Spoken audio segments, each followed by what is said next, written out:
Hello, namaste, good afternoon, good morning, or maybe even good evening in whichever part of the world you are joining us from.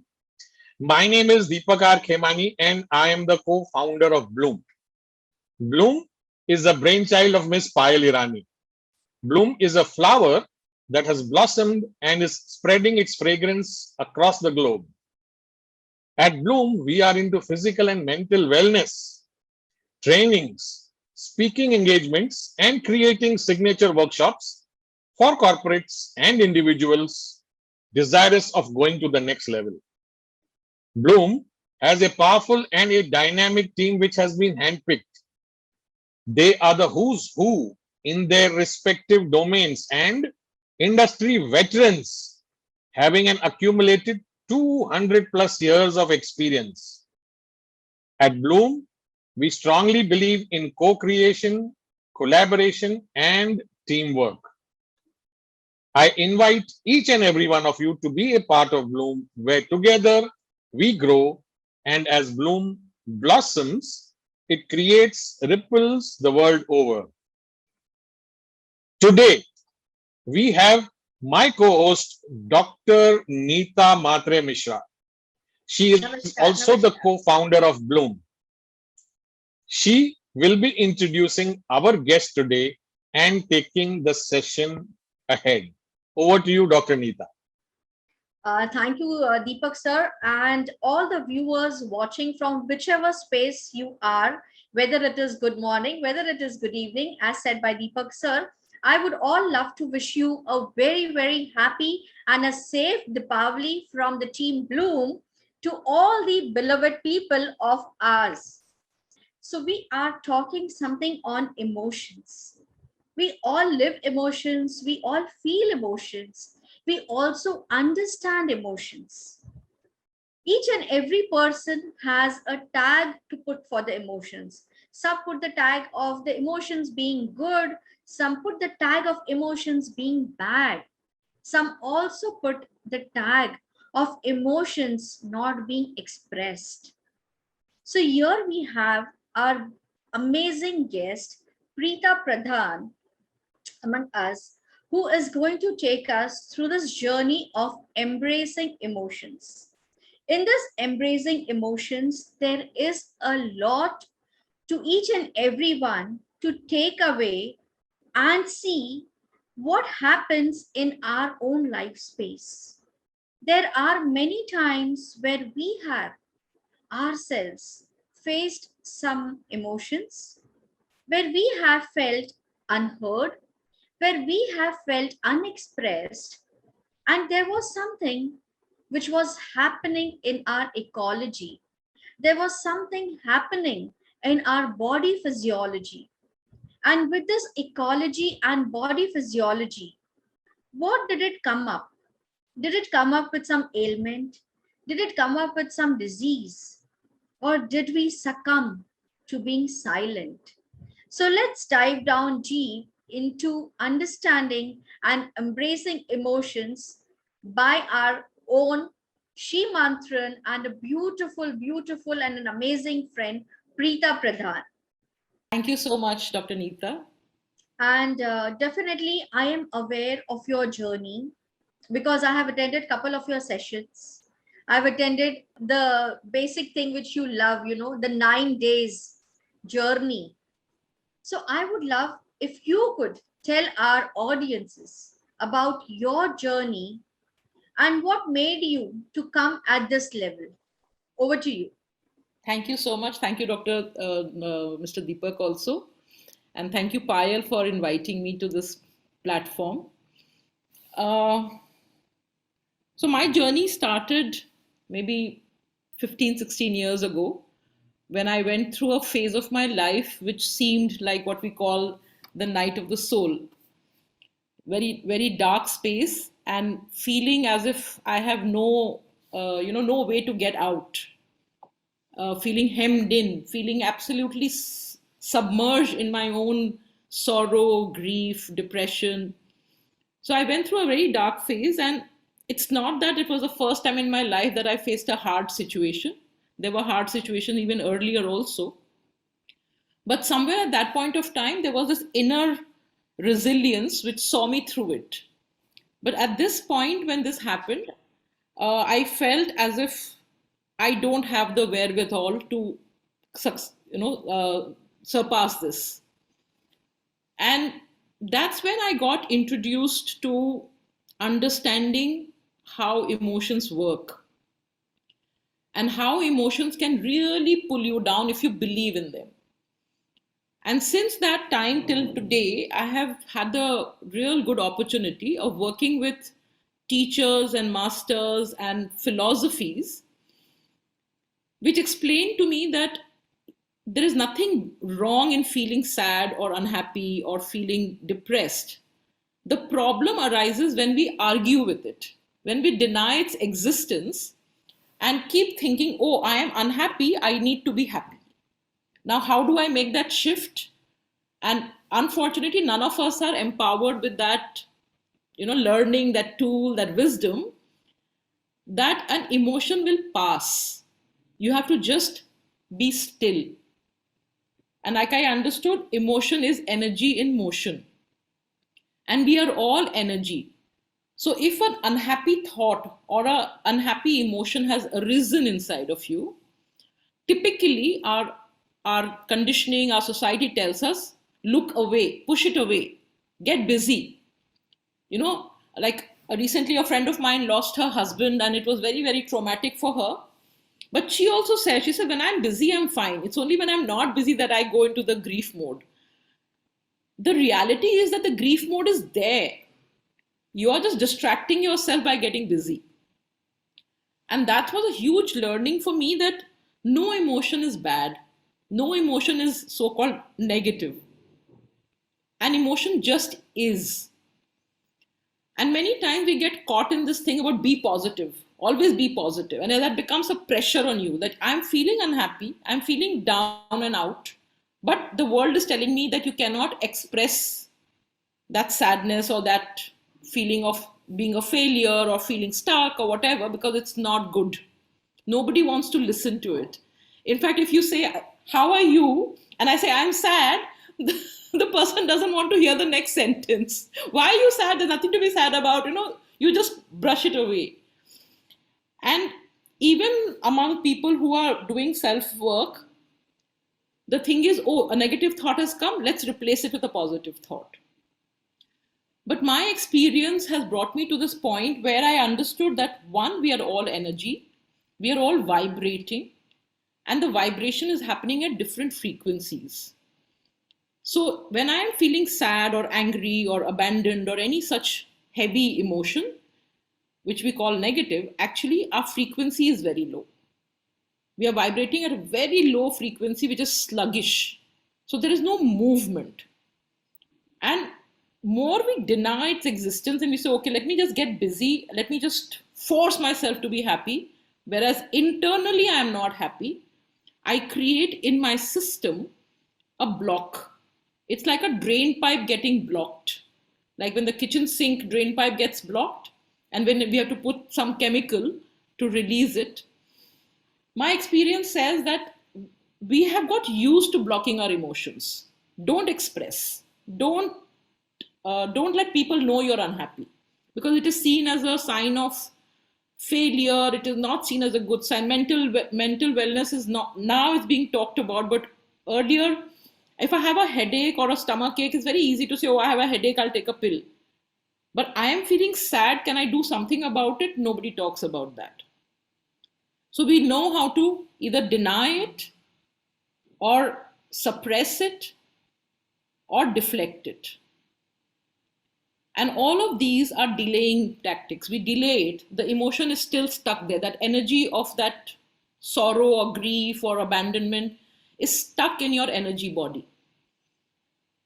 So what do we say? We say, feel your feelings fully. Embrace every emotion. So if today I am feeling unhappy, instead of saying that, oh, I don't want to feel unhappy, let me do something to make myself better. Let me listen to some music. Let me eat something nice or whatever. Go out with my friends and distract myself. Over a period of time, that becomes similar to addiction. You're addicted to denying your emotion.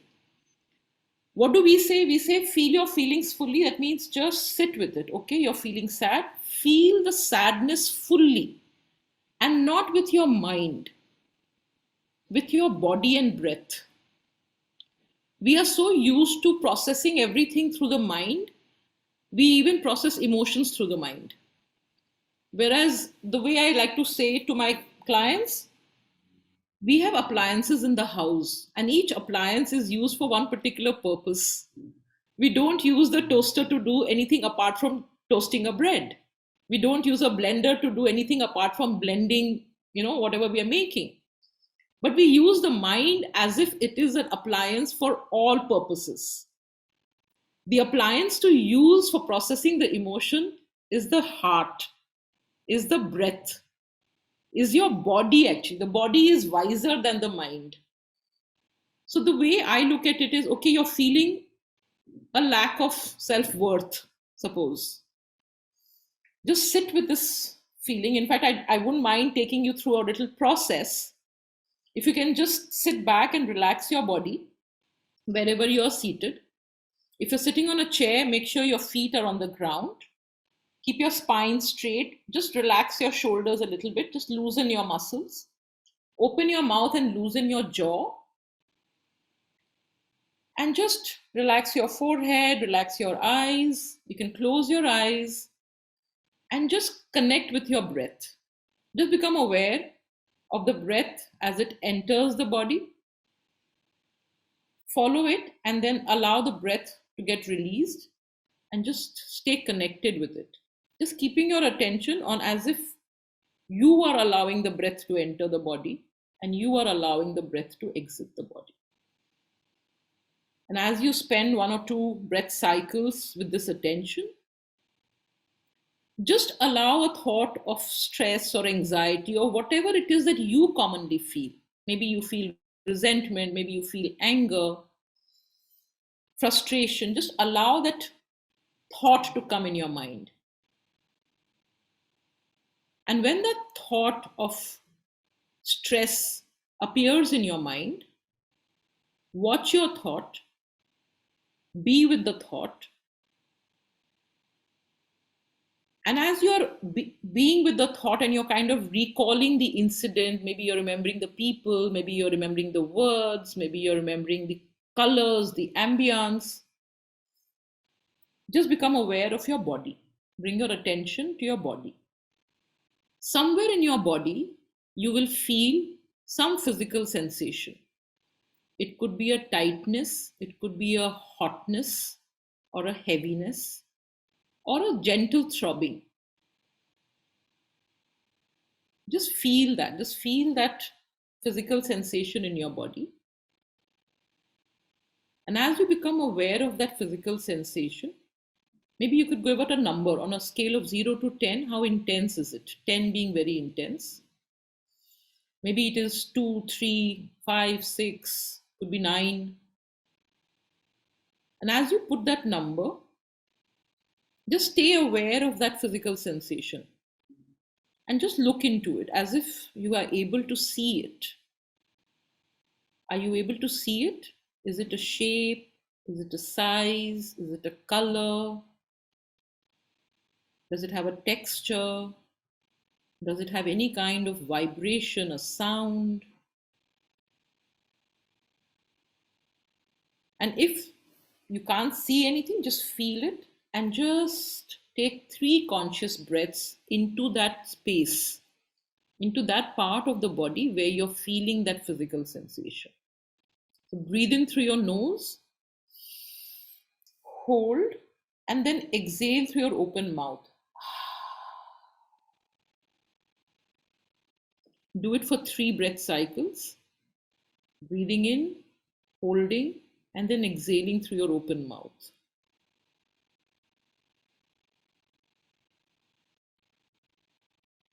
And just notice what happens to the physical sensation when you do this.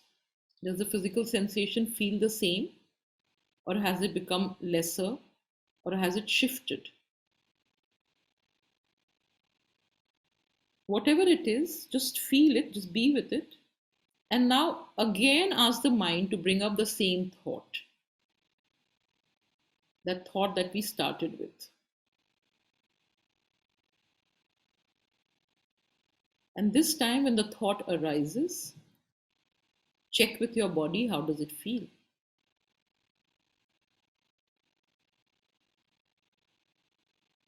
Is the physical sensation there? Is it same as before? Or is it in any way different?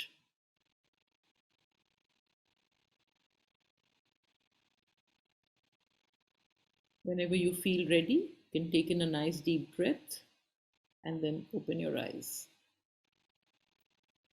And Deepak sir and Neeta, you can share with me how it felt for you. Yeah. So So every time you go into this deep breathing, exercise, I actually get lost. In other words, I just remember you telling me go ahead and do this, and after that, what you said, I actually wasn't hearing. I was actually a little bit more involved in my breathing and the sensations which were happening. So that is what actually happened. Okay. Neeta, how was it for you? So for me, I really felt that something in me got displaced. Initially, when it started off, as I had said, there are some things which is happening at my personal end. My husband is not keeping well slightly, so my whole focus is at that same place. And being Diwali and a lot of things which was happening around. So I felt like I was getting ekdam se stuck. There was no momentum happening. There was nothing which was happening there. So after this, I think with that frequent breaths, I could see the displacement happening. Initially, it was really 7, and I could feel the tightness.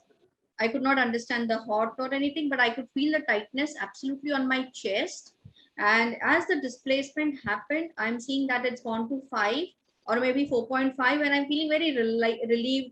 And like I'm ready for having an amazing conversation with you. How Feeling wonderful. very good.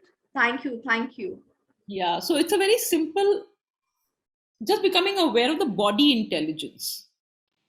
So, like I said earlier, we think of emotions and we try and process it through the mind. Oh, I'm feeling sad. Now, what should I do to feel happy? Or I'm feeling self doubt, or I'm feeling lack of self worth. Now, what exercises should I do? So we go into a lot of doingness, a lot of action, which is fine and it works. But I'm saying for me, like I call it the lazy man's way out, because I consider myself to be the lazy man's healer. Because I feel you've got the breath is your own tool. It's your own healer. It's just that we are so unaware of its power, we don't use it. So moment we just have to become still. We just have to become calm. And however anxious I am, however upset I am, just feel it in the body. And sometimes it will be at 10. And there have been instances when I ask people to look into it, they see large black, like one lady in a session similar to this, she started coughing. She just couldn't speak. Her throat was all itchy. And when I asked her, what do you see inside? She could see spikes. She said, they are like spikes and they are hurting my throat. So I just asked her to keep breathing into it and keep like looking at it. And as you keep looking at it, very strangely, whatever it is that you're seeing starts to dissolve and to kind of become one with the space. And more you relax, then that, whatever the sensation, like in this lady's case, her coughing just stopped. She didn't need to have a drink of water. She just needed to focus on the throat area where the pain was and release that spiky feeling. So what is happening over here? When we deny the emotion, like I said, the emotion gets stuck in your energy body. And then the energy is not flowing freely. It's like a river being dammed. What happens when we dam a river? When the river is in surge, and if it is dammed, the dam just breaks. So many times in our life, we have an outburst, we have an emotional outburst because that emotion is sitting in your energy body. And because we have refused to look at it, it is just becoming bigger. People say time heals. Time doesn't really heal it in that way. time just makes the space grow around it. The size of the emotion, the blocked emotion, remains the same. It's just that we have put layers and layers and layers of distraction over it. Over here, I like to always share a story of this golden statue of the Buddha in Thailand. When the Burmese army attacked Thailand many years ago, and they were plundering the whole nation, the monks of this particular monastery where this golden statue was there, they decided to protect it by covering it with mud. So they layered the whole Buddha statue with clay, stones, whatever they could find. And for many years, the statue was protected. Till a time came when there was some development work going and they needed to remove the statue from where it was to another place. And then they realized, oh, this is too heavy, can't be lifted. And they needed a crane. That's when the clay started peeling off and they realized, oh, it's a golden statue. So our true self, our true emotions actually get covered by all the layers of misbelief that we have. Like, oh, I'm a happy person. So my unhappy thoughts are hidden inside and all layers of pretense of happiness is there. But when the button is pressed, then it might just burst out in different ways. And it doesn't only burst out as an emotional outburst, we can also have physical diseases. Because they say that it takes 7 years for our emotional energy to become a physical symptom if it is not healed. So I work with emotions because I feel that whatever your problem in life, it all comes from denying my emotions. So can I become brave enough to befriend every emotion that arises? Just sit with it and actually treat it like a tantrumy child, like an unhappy child. How do you treat an unhappy child when the child is behaving badly? You sit on the floor with the child and ask the child, what do you want? So we take the same approach with these so-called heavy emotions. And actually there's a scale of emotional scale where all anger, resentment, abandonment are the low frequencies. They're less than 100 frequency. And neutrality is the base. And happy emotions like joy, gratitude, love, appreciation are higher emotions because they are higher frequencies. So when I'm low, how do I raise my frequency? First, by accepting what I'm feeling, sitting with it and releasing it. And then shifting it's like readjusting the knob of the radio to a different station and taking it to a station of the higher frequency. And I like to work with gratitude, which is the highest, which is 900 actually. So can you bring in gratitude in your life for whatever it is that you're feeling? Tune into gratitude. And there are different ways that we incorporate gratitude in our life. It's not just about saying thank you politely. That is just a mental and a social activity. But actually feeling gratitude in every cell of your body. So do you have any questions, Neeta, so far? Yes. So there is one question from the audience here. First of all, thank you for bringing in this awareness of emotions, that it is important to appreciate and acknowledge any kind of emotion it could be. Do not dump it. But there are many times when it has been said, so this person is so negative. If you will listen to the entire negative story, even you will become the same, or maybe it might drain your energy. So when these type of questions come, how do you save yourself from the emotions which is not getting drained or which is not getting sucked? How do you save yourself? Yeah. So the leakage of energy will only happen when your own energy is not strong. If you're vibrating from a high frequency, there can be no leakage of energy.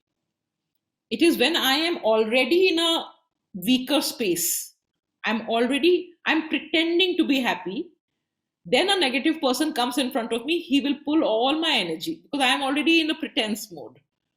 But if I'm able to operate from a higher frequency, the frequency of love, affection, appreciation, gratitude, and if I'm operating from there, then no other lower frequency can come. And there is a term that we use in, like synchronization. Okay. So if you look at it from the perspective of frequency, if I'm vibrating at a higher frequency, when the waves are like this, a lower sluggish energy cannot attach itself over here, cannot synchronize with this. It will fall off. So when people talk of, can I create a boundary? I say, raise your vibration. When you're vibrating from a higher space, anybody who's vibrating at a lower frequency can do nothing to you. It will try and come here and it will drop off because you are operating from you are just vibrating energy. These are sluggish, these are slow, these are like lava, heavy. They're on the base. They cannot touch you. So if somebody who's always negative comes into this thing, either he or she will have to raise their vibration to reach your vibration and then synchronize with you. Otherwise, your energy will just, overpower them. So you will not have any leakage of energy. So when you talk about raising vibrations, definitely doesn't happen in a night or maybe in a day. It requires practice. It requires consistency. Absolutely. So is there some kind of study? Is there some kind of methodology which a person has to follow to raise the vibrations to a particular level? Yeah, very good question and very, very required, because raising your vibration is not a once in a while activity. It's an everyday activity.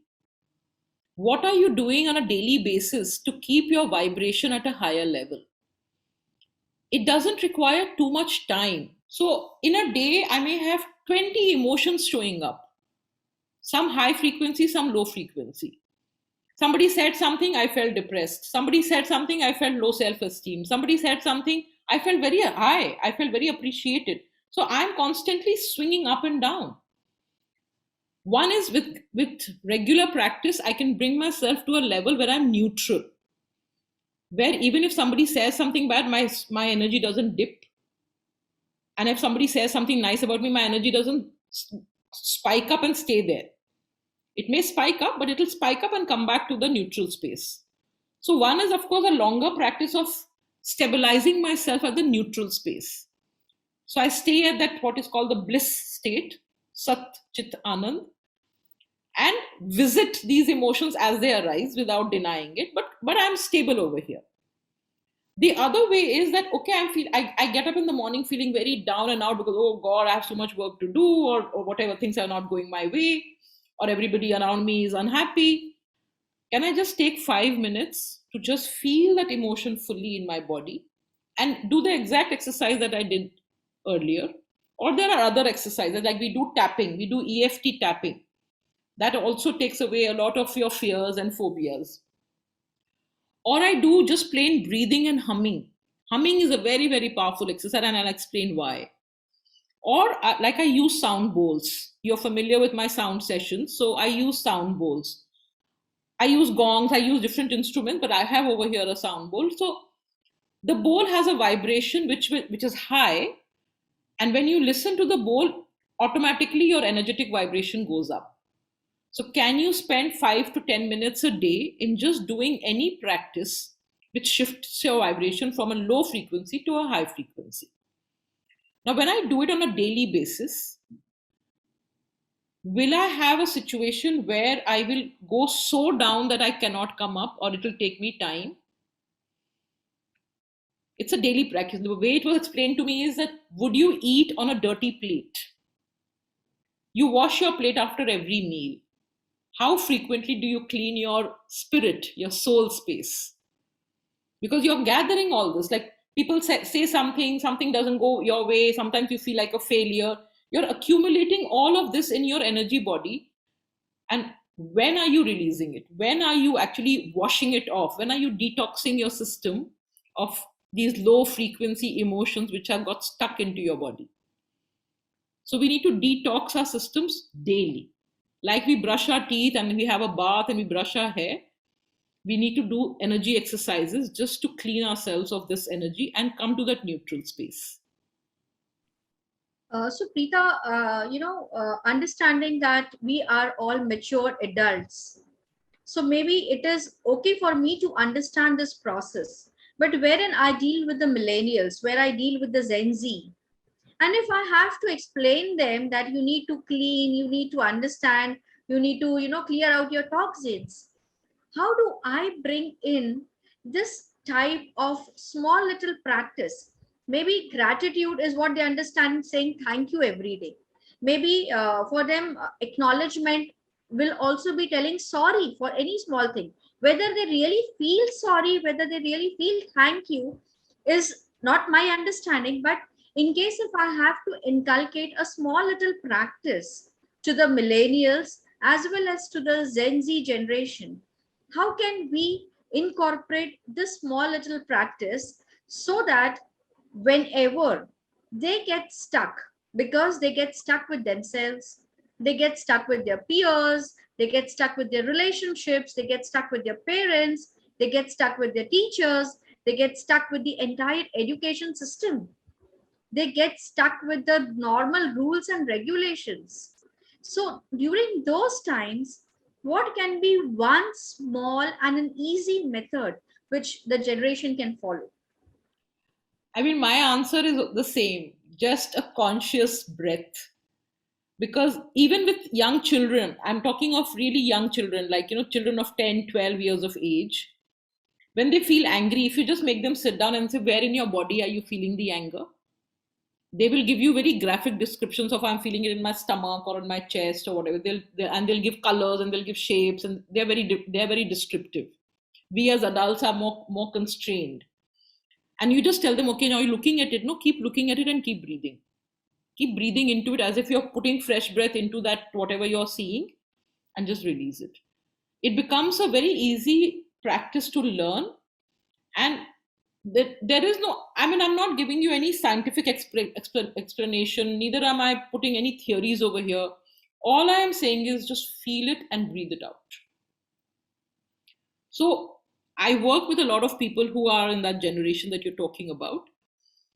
And I mean, I have a young girl who's undergoing a divorce. I mean, she's all of 25 years of age, and she's going through a really painful divorce. And she comes from a family where she is being told that, oh, she's the difficult one. That her husband was a complete disaster. Nobody is acknowledging that. But because she's the girl, she is bringing bad name to the family. So how do I deal with her? I just explain to her, okay, you're feeling anxious, you're feeling very hurt, you're feeling rejected. Feel it fully. Close your eyes, feel it fully. In your mind, listen to whatever the words are, whatever people are telling. Your father is saying this, your brother is saying this. Listen to it and feel it in the body. Feel the heaviness. That is the one moment of bravery you have to show. Just stay there. Just feel it in your body, however heavy it is, and just breathe into it. Just breathe into it. Of course, there are more practices beyond that, but I'm saying this is such a beautiful start that once they do it and they say, yeah, now I'm feeling relaxed, I ask them, go back to that same thought. What happens? The thought is there. The words are there, but there is no bite in it. It doesn't touch you. Now, is it a temporary relief or is it a permanent relief?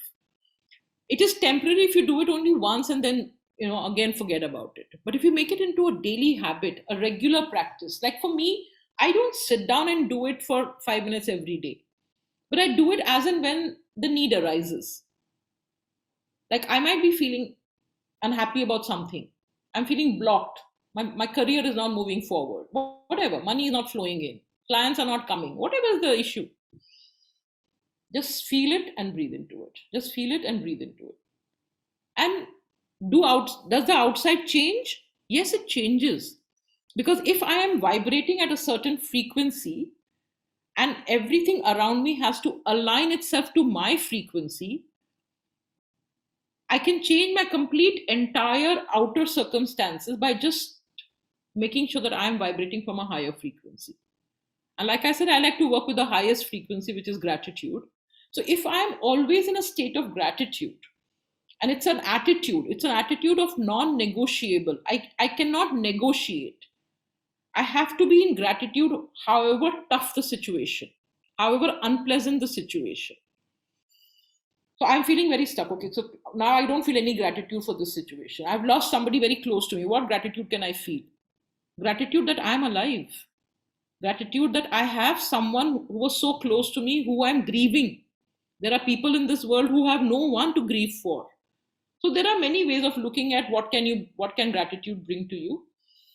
So just sit back, relax, and bring in the gratitude, feel the gratitude. Your outer environment will change. It's amazing how the outer environment aligns itself to the frequency you're operating from.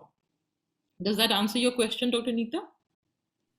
Absolutely, absolutely. And I think that this small little practice of being aware of your breath and also being aware of your emotion, because many a times I remember when I was growing up, I was being taught that you should not be telling anything whatever is going on in your space. It is okay, तुम तो लड़की हो, तुमको तो ये बर्दाश्त ही करना पड़ेगा, ऐसा ही होता है, ऐसा ही चुप रहना है. So I think this is where we are bringing in that small changes. It is okay to tell that I am not okay, and it is okay to tell that I am really sad today. It's not really fine that always you meet or greet people and tell, yes, oh yes, I'm so lucky, I'm so good. I think this is what the law of attraction and law of manifestation and all the motivational, inspirational talks talk about. Come on, operate with that higher frequency. That is the main message. But they never tell us that you should not acknowledge your emotions, wherein we take it in and separate in a different way, that bola hai positive rehna hai. So however negative I am, I will still that I am positive. I think that is not what the message is. The message is raise your vibrations, raise your vibes. And when you raise your vibrations and your vibes, you are in a capacity to take an appropriate decision. Absolutely. You are in a capacity to express what you need to express mindfully. Maybe that is why assertive communication is a very different topic altogether. So thank you, Preeta, for bringing in this beautiful small nuggets and pearls of wisdom for the show. I hand it over to Deepak sir. Deepak sir, all yours. Yeah. As it is said, no, it's your vibe that attracts your tribe. Absolutely. So if your vibes are low, you will attract other low frequency tribe members. If your vibes, your frequency is high, clearly you will attract those sort of people. Having said that, Preeta, you said, it takes 7 years for a emotion which has got repressed or hasn't been taken care of to manifest itself into a physical condition. How do we know that there are repressed emotions? And then once we know these are the ones, how do I work with them? How do I regulate them? How do I convert them to my advantage? Yeah. So how do I know I have repressed emotions? Well, all of us have it, unfortunately, because nobody has taught us to release them. We all hold them in our body. And the way to know that we have it is, do you have body ache? Do you have any kind of digestive issues? Is your sleep disturbed? Do your energy levels dip by the middle of the day? There are many signs that the body is giving, which tells us that clearly that we all have trauma. We all have gone through trauma, whether it's a huge trauma or a softer trauma, but we all have had trauma. Trauma meaning feeling unwanted, feeling unheard, feeling unseen. The higher trauma, of course, trauma of war and abuse and all of that. But smaller trauma on a daily basis, we've all felt. Kisi ne kuch keh diya, bura lag gaya. That's also a trauma. Because bura lag gaya, and the only response I have is to retort, which doesn't release that hurt. That hurt is still sitting over there. I've retorted, but the hurt is still, because I've not addressed the hurt at all. So how do I do it? So there are, of course, many, like I said, many tools that we use. One thing I want to also mention over here is that we have what is known as the autonomic nervous system, the sympathetic and the parasympathetic nervous system. The parasympathetic nervous system is a system which actually is our healing system. It's called the rest, digest, and heal portion of our body's intelligence. And the sympathetic is the fight or flight.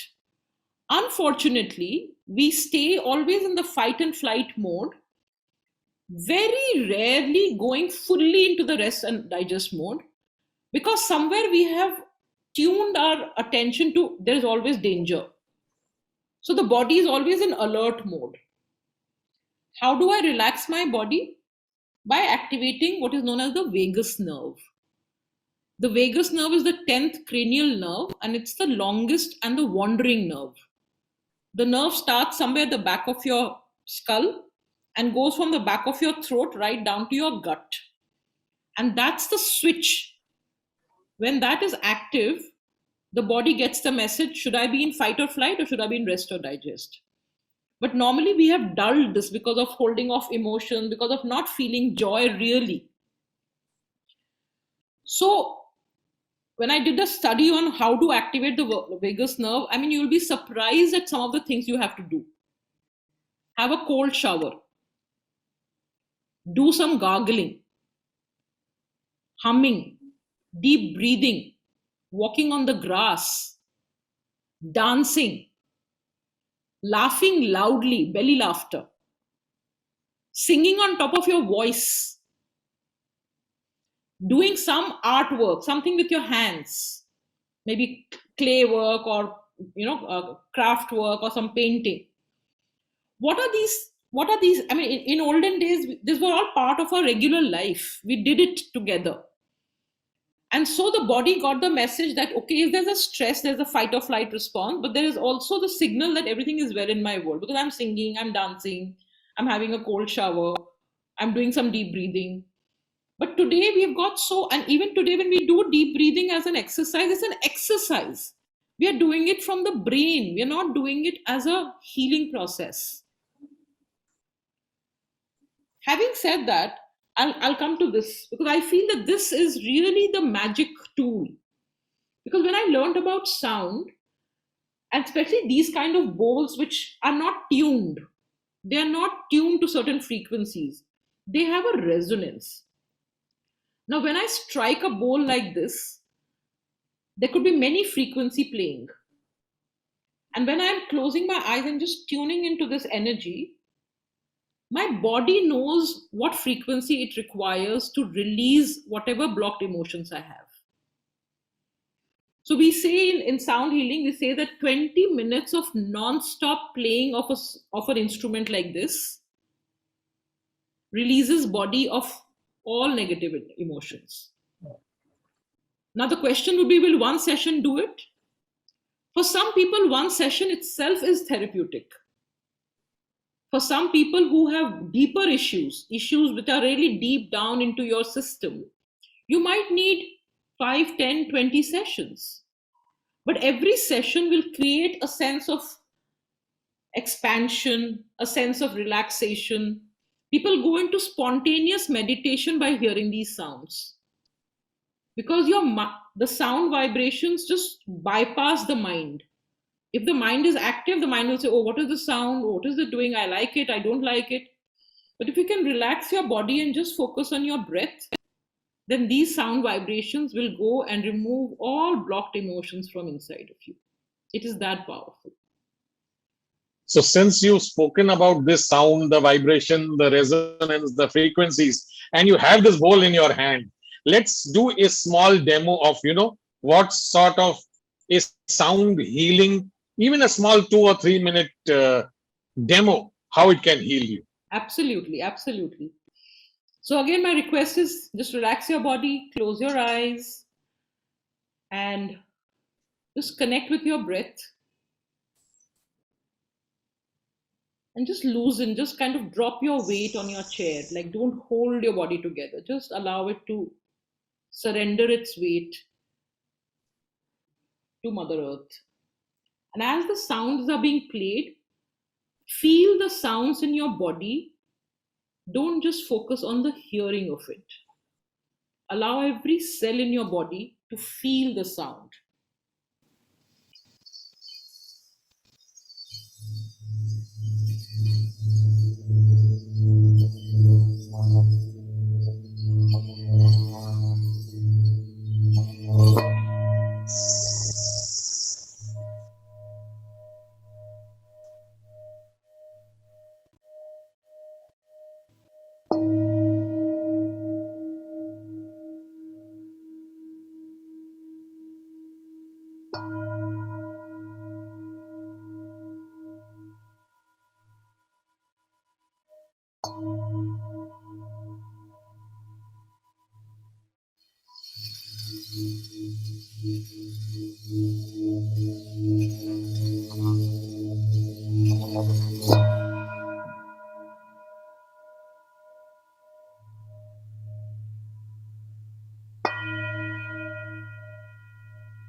Keeping your eyes closed, just take a nice, deep, conscious breath.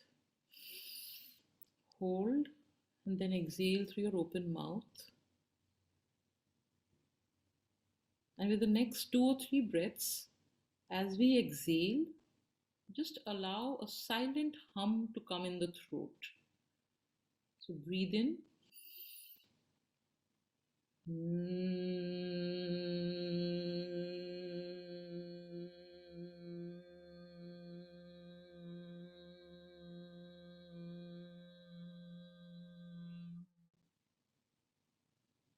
Breathe in.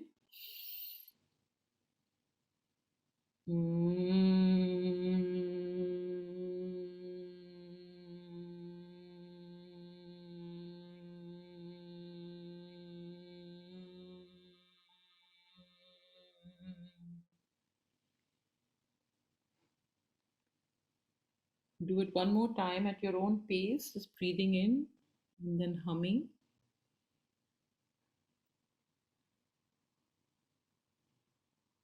Whenever you feel ready, gently open your eyes and just can share your experience. How was it for you?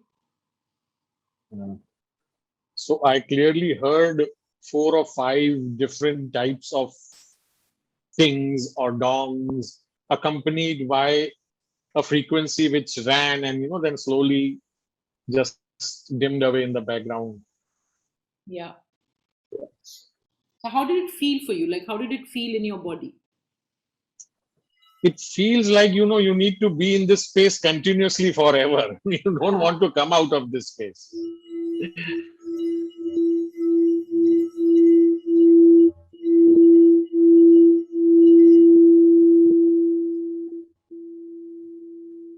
For me, I have just felt that my legs have become very relaxed.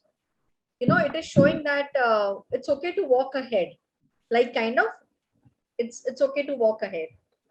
So I just felt that, and specifically when I did the last, I was feeling very good. So humming is a very good way of activating your vagus nerve, because the back of the throat, the nerve is passing through. So that vibration recharges the vagus nerve. and that allows the body to heal, to relax. It knows all is well in my world.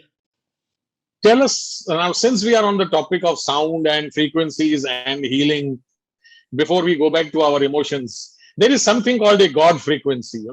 Some say it is 963 hertz or something around that. What is this and how does it help? Or is it that same gratitude level frequency above 900? Is it that same thing? No, it's not the same thing. It's different.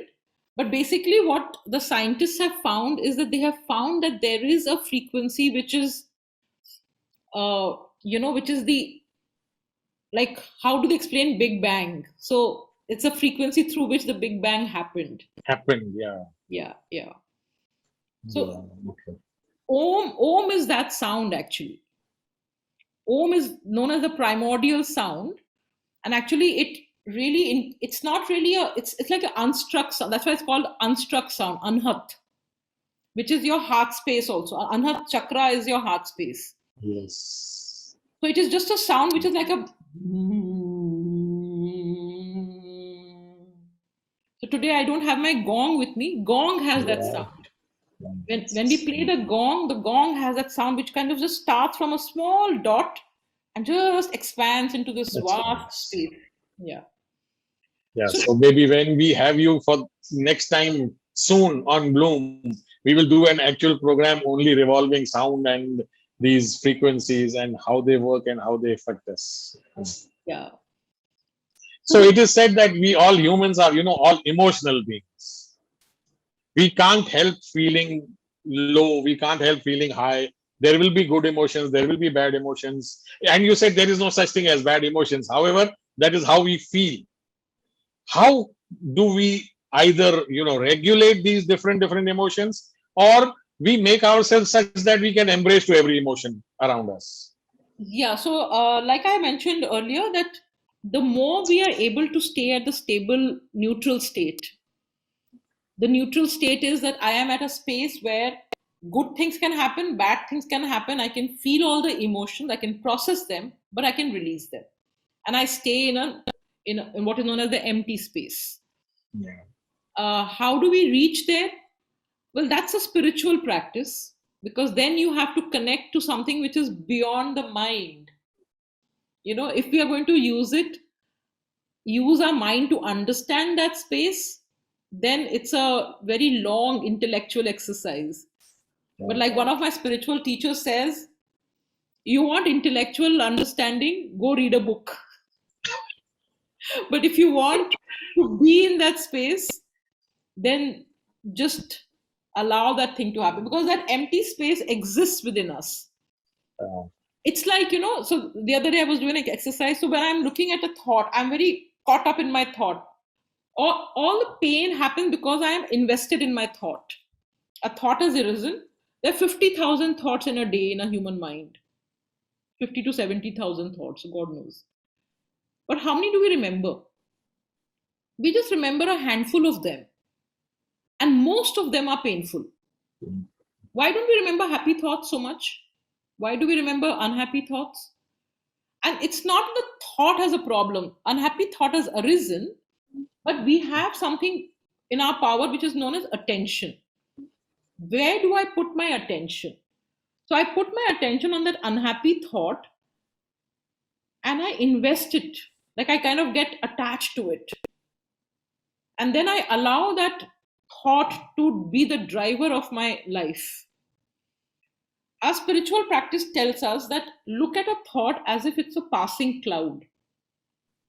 It's a cloud, it has come, okay, it will pass. So just become the observer. Like, can you take a step back and be the witness of that thought, which is difficult? Yeah. But the easy part, and I've done it with a young person, and it is like, in 5 minutes she got it and she said, oh, this is so easy. Just taking a U-turn of the attention.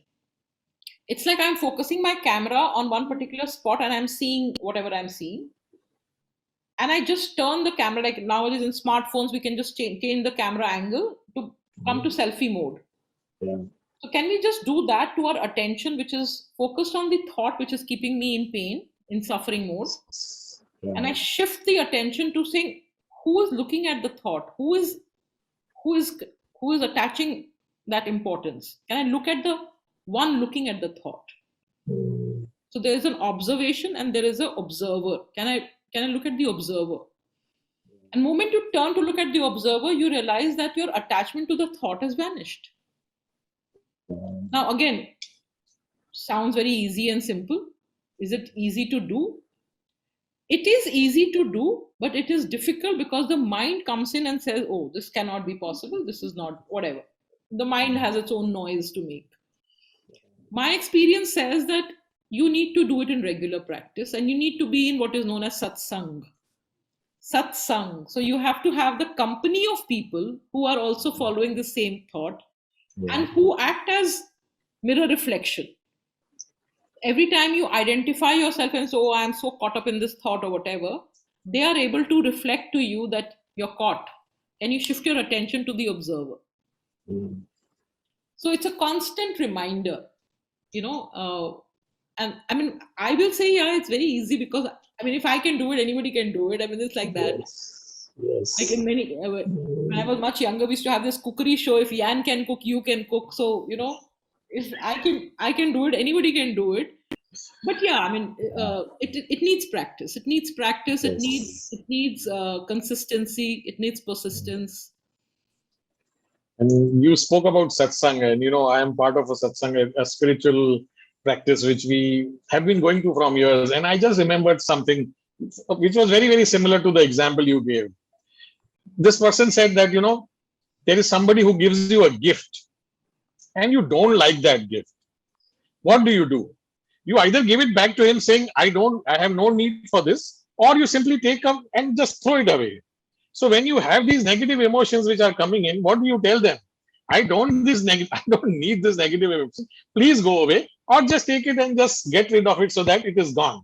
Very, very easy to say in 2 sentences, very, very difficult to practice. Having said that, you said that when you are part of those people who can show you the mirror, who can be there with you and show you, aise hota hai, then it becomes very, very easy.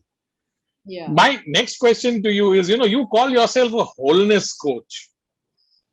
What is a wholeness coach, and how is a wholeness coach different from a motivator, an inspirational coach, a life coach, a X coach, or even a Y coach?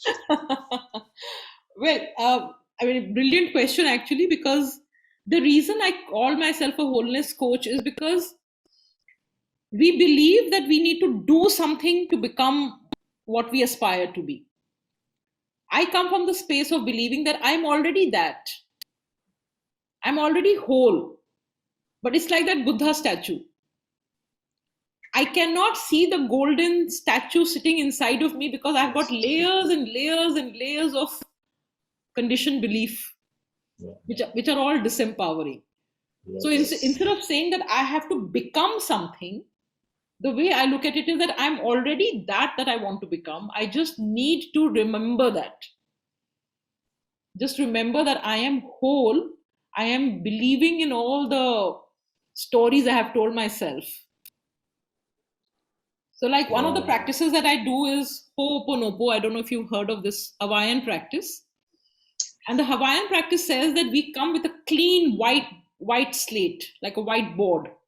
And we write data on that. The data is all our memories, our expectations, our failures, our desires, all of that. And then we stop seeing the whiteboard. We forget that we are the whiteboard. So the practice of the Ho'oponopo is to clean the data and go back to being the plain whiteboard. I mean, that's my learning, that we just have to remember that we are whole. We are not incomplete, or we are not work in progress, or any such thing. That's why a wholeness coach. Yeah, we are not work in progress, which is different from a learning which you get from a lot of people, lot of coaches, lot of mentors who say that you're always work in progress. You're always trying to become better. You're always trying to improve. You're always on the journey. Yeah, what you are saying is I'm a lazy man's coach. You are saying, no, I have reached my destination. I've done what was supposed to have been done. I am the destination. I am the destination, right? If you are the destination, then you don't need to reach that destination, because that is what you are. That is what you were born You just have to for, remember, you just have to drop into it and remember that, oh, this is what I am. yes, yeah. I am me. And what we heard today morning in satsang, today is a Sunday, every human being is potentially a God. So we are God reincarnate, Jesus Christ said, God made man in his own image. So we are all gods, Yeah. So they we say, like, we are whole. find the Buddha within. Buddha is there. Yes, You just have to Buddha find is it. there. Yeah. Yeah, Yeah. yeah. I mean, really, what a wonderful way to close a Sunday 1 hour afternoon discussion where we started from breathing, we spoke about emotions, we spoke about Gen Zs, we actually had a practice of the sound frequencies, how differently they affect us, and we are ending on quote saying that I am whole, I am me. I am the journey. I am the destination. Thank you, Preeta, for taking time out on a Sunday afternoon, speaking to us, explaining to us what a wholeness coach is, how we can change our lives by just moving to different level of frequencies, how becoming aware of our breath, not doing something as an exercise, but something which is a part of your life, something which you do every day. And I like that part when you spoke specifically about that vagus nerve, how to activate it or probably reactivate it, doing some very common sense things which we normally have forgotten to do. We've forgotten to laugh. We've forgotten to dance. We listen to songs, but most of them are sad songs. We are not dancing. We are not jumping for joy. So this is what brings us back to becoming our, child, connecting with our inner child, the way God gave us what wanted to be. Somehow, as we have grown up, we've forgotten this inner child of ours. It's time to awaken that inner child, live long, be happy, and make a difference to everybody else in the world. Thank you Yeah. so much, Dr. Neeta. If you would like to say anything before we close. So before we close, first of all, thank you for making us aware. Specifically, I would like to tell that making me aware that everything is around you and everything is within you. Yeah. You just need to tap right things at the right time. As when we feel hungry, we know that this is the time for food. So that is how you need to tap your emotions and focus on the best of the higher vibrations. Focus on the vibes, focus on the higher vibrations. As you rise higher, you know that when and how you need to go ahead. So thank you for bringing in this beautiful insight with small little tools and very easily and doable tools. It's not a big logic, it's not a big rocket science. It's really very easy. So thank you for spreading this wisdom with us, Preeta, and looking forward to meeting you maybe in person at Gurgaon. You never know. The Yeah. blue team That can we will come be. there Yeah. for an event or anything, or maybe we can invite you at Mumbai. Definitely, we can host you in Mumbai. Oh, So looking lovely. forward for much more engagement sessions from you. Thank you, Ashish Kumarji, for being on the show with us, and thank you, everyone. Thank you. Thank you for having me on this show. Thank you. It was a Thank pleasure. you. Thank you. Thank Thank you, Preeta. Looking forward to meeting you again soon. Thank you. Thank you. Thank you. Bye.